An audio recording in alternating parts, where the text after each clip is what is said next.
পুরুলিয়া জেলার হুড়া ব্লক তৃণমূল কংগ্রেসের পক্ষ থেকে আজ লালপুরে দলীয় কার্যালয়ে যোগদান পর্ব হয়। বিজেপির ছেড়ে তৃণমূলে যোগদান করল 152টি পরিবার বলে দাবি ঘাসফুল শিবিরের। জানা গিয়েছে, হুড়া ব্লকের কলাবনী গ্রাম পঞ্চায়েতের দেশরা গ্রামে বিজেপি সমর্থিত এই পরিবারগুলি বিজেপির কর্মকাণ্ডে ক্ষুব্ধ হয়ে এই যোগদান করেন। আজকের এই যোগদান সভায় যোগদানকারীদের হাতে দলীয় পতাকা তুলে দেন তৃণমূল কংগ্রেসের প্রার্থী শান্তিরাম মাহাতো, জেলা সহ সভাপতি সুজয় ব্যানার্জি, তৃণমূল কংগ্রেসের বর্ষিয়ান নেতা সুভাষ মাহাতো ও হুড়া ব্লক সভাপতি ও ক্ষেত মজুর সংগঠনের জেলা সভাপতি প্রসেনজিৎ মাহাতো প্রমুখ। উপস্থিত ছিলেন হুড়া পঞ্চায়েত সমিতির সভাপতি দীপালি মাহাতো ও যুব সভাপতি চন্দন দত্ত সহ।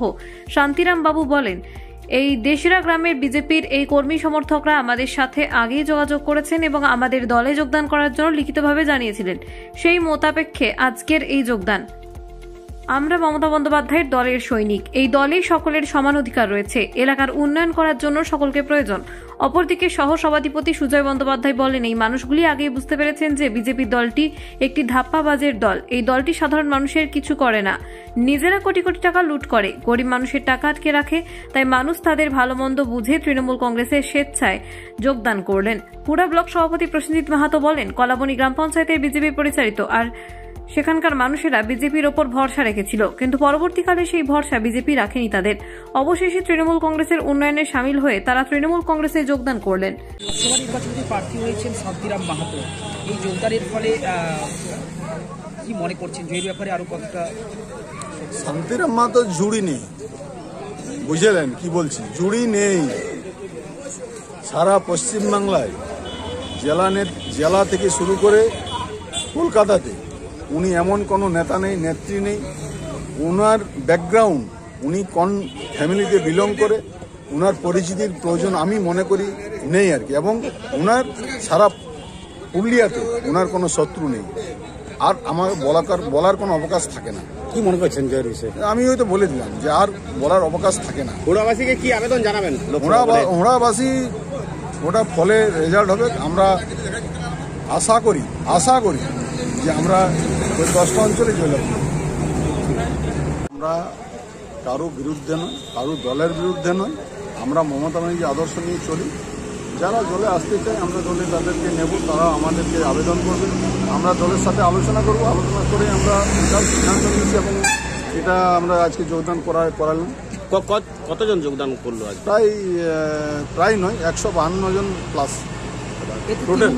এতে লোকসভা নির্বাচনের মুখে তৃণমূল কংগ্রেস কতটা শক্তি বৃদ্ধি হবে বলে ভাবছেন? হুড়া ব্লক শক্তিশালী আছে।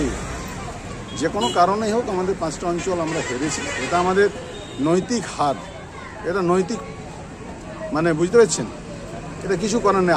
হার মেনে নিতে হবে। কিন্তু আমরা আগামী দিনে আমরা মনে করি যে আমরা 10টা অঞ্চলে আমরা আমাদের সঠিক জায়গায় আমরা থাকব এবং আমাদের কর্মীরা সজাগ হবে।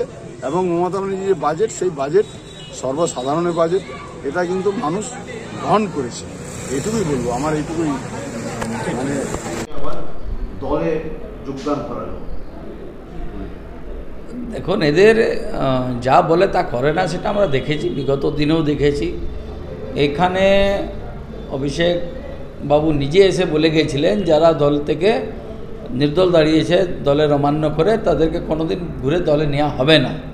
কিন্তু তারপরেও আমরা দেখেছি অনেকজনকে এরকম নির্দল যারা জিতেছে সদস্য হওয়ার পর নেওয়া হয়েছে। তো আজকে এনাকে দেখে আর নতুন কিছু আশ্চর্য হচ্ছে না কি ওনাকে নেওয়া হলো। তবে হ্যাঁ, এটা ঠিক এই মুহূর্তে নেওয়ার কারণ কী আছে? দেখুন, চারদিকে যা বাতাবরণ তৈরি আছে না, চারদিকে বিজেপির বাতাবরণ তৈরি আছে। এটা শুধু বিজেপির কার্যকর্তারা শুধুমাত্র জানে না, পুরুলিয়া লোকসভা কেন্দ্রের জনগণও জানে কি আগামী নির্বাচনে 3 লাখের উপর ভোটে বিজেপি জিততে চলেছে। এবং তৃণমূল কংগ্রেস এখান থেকে বিরতি নেই, তারাও ভালো করে জানে কি এই যে বাতাবরণ যে আছে, সেই বাতাবরণে বিজেপি 3 লাখ উপরে ভোটে জিতবে। এবারে মাননীয় আছে সন্ধ্যারানী টুডু, সেখানে মন্ত্রী, নিজের পিঠ বাঁচাতে গিয়ে কিছু তো করতে হবে। ওনার বিধানসভা থেকে আমরা বিপুল ভোটে মার্জিন আমরা নেব, কিন্তু নিজের পিঠ বাঁচাবার জন্য আমি কিছু করছি এটা দেখাবার জন্য উনি ওনাকে জয়েন করে দিলেন, যেন পরে কলকাতায় বলতে পারে আমি তো চুপ বসিনি, আমি তো করেছি, চেষ্টা করেছি। তবে চেষ্টায় কোনো লাভ হবে নাই। এনাকে জয়েন করাক, আরও কাউকে জয়েন করাক, ভুয়া জয়েনিং করাক, টিএমসি কার্যকর্তাকে আবার ঘুরে জয়েন করার বাতাবরণ সৃষ্টি করার চেষ্টা হচ্ছে। আজকে কলাবনী অঞ্চলে হচ্ছে তৃণমূলী কর্মী আবার ঘুরে তৃণমূল আজকে জয়েন করবে বাতাবরণ তৈরি করার জন্য। তো এইসব ভাবতাবাজি বুঝে গেছে মানুষ, আর এসব কোনো লাভ নাই। হারার ভয়ে এইসব তাণ্ডব করছে, এসব কোনো লাভ হবে না। বিজেপি 3 লাখ ভোটে জিতবে। Bureau report, Bengal views.